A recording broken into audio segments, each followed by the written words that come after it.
Now, Donald Trump is insisting that the main reason he's interested in Venezuela, the main reason the US is kind of looking at tankers off the coast of Venezuela comes back to drugs, the trade, the smuggling of illegal drugs out of Venezuela. But what if it's not just that? Maybe there's something else going on. What if it's partly about oil? Now, on the surface, you might be thinking, why does America even need Venezuelan oil? And I can kind of understand your point, because if you look at just total oil production, look, this is up until 2005, the US was there, Venezuela was there, Saudi Arabia was there. But as you probably know, since then, everything has changed. Look, American output has gone through the roof, way above Saudi Arabia, and Venezuela has gone basically to the floor. And that's kind of post-Chavez, Maduro. They're one of the minnows now, I think 21st biggest producer in the world. So again, that question, why should America care? Well, in the US, that big rise is largely down to this. It's down to the shale revolution. So you've got fracking all around the US producing extraordinary amounts of crude oil. And here's where we get to the interesting bit. Because when you're thinking about crude oil, maybe you're just thinking about, well, look, barrels of oil. It's all the same, isn't it? Well, actually, no. So if you kind of look at crude oil, there are various different types of crude in different parts of the world. There's actually kind of various different ways you can categorize it. But one way you can look at it is look at the kind of density. So you're basically looking at how thick that crude is. And when I say thick, I mean literally how thick. This is showing you global production broken down by the density of that oil. And so you've got the kind of medium stuff. And this is probably, if you've got kind of image in your mind of what crude oil looks like, it's a bit like this, it's kind of black, but it's not too viscous, it flows around. But there's other stuff as well. So this is light crude. And it kind of almost looks like a smoothie, doesn't it?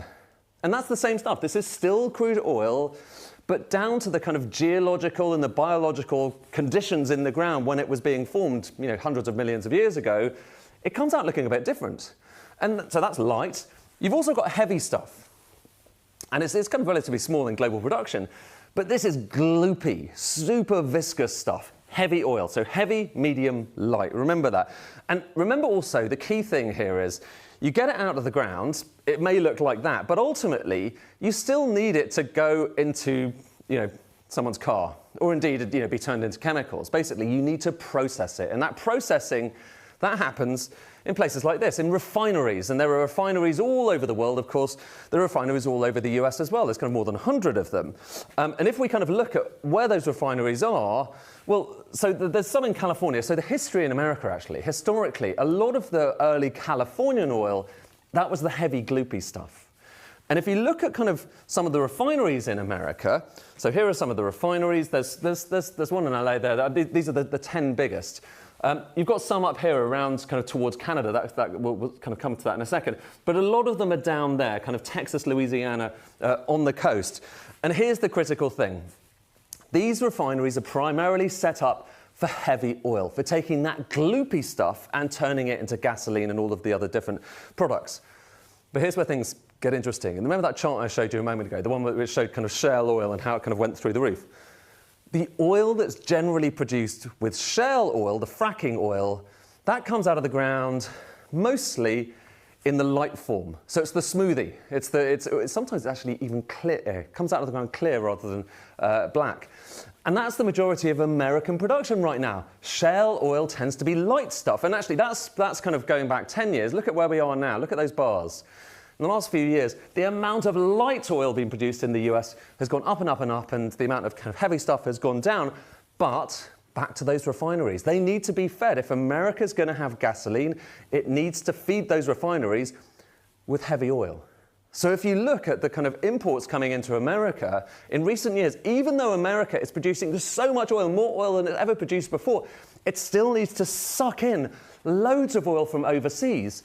And the type of oil we're talking about, it used to be, it's mostly heavy crude. It used to be only 12%. So only 12% of imports were heavy, gloopy crude. Now, it's about 70%. So 70% of the oil coming into America, which it needs to basically keep its economy going, is heavy crude. And where does heavy crude come from? Well, here are some of the big countries where you find most of it. It's Canada and Venezuela. There's one other I'll come to in a second, which we'll come back to. But it's Canada and it's Venezuela where you get most of this heavy crude oil, which is why, about to think about where those refineries are, They're mostly set up you've got some in the north there to get the heavy oil coming out of Canada, and you've got some around the Louisiana and elsewhere and Texas to get that heavy oil that comes in from Venezuela. That was the way they were set up. And it's really expensive to rebuild these things. You can't just chuck out a refinery very easily overnight. Some came from Mexico and the Gulf of Mexico as well, and that was pretty heavy too.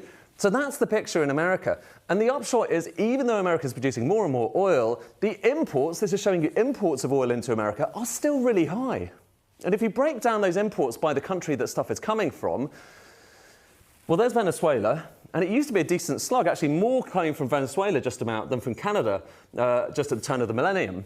But now look at what's happened since. Right now, Canada has gone from 15% of all of the US imports of oil to 61%. 61%. And Venezuela is basically next to nothing. But here's what's tantalizing, and here's the reason I think that a lot of people are looking towards Venezuela and thinking, well, there's more to this than just drugs. Look at total oil reserves around the world. The higher these bars are, the more oil there is in the ground, so that hasn't yet been taken out of the ground. So there you've got Saudi, Iran, Iraq, all of the usual suspects. But the biggest of all, and this is according to various different sources, the biggest of all is Venezuela. And what's that oil? It's the heavy, tarry stuff that you might well want to put into those American refineries. And there is really only one other place in the world that has a serious amount of heavy oil other than Canada and Venezuela. And lo and behold, guess where that is? It's Russia. All of which is to say, it matters what kind of oil America needs. It's worth just delving into these nuances because that helps you understand a little bit more about the backstory of geopolitics.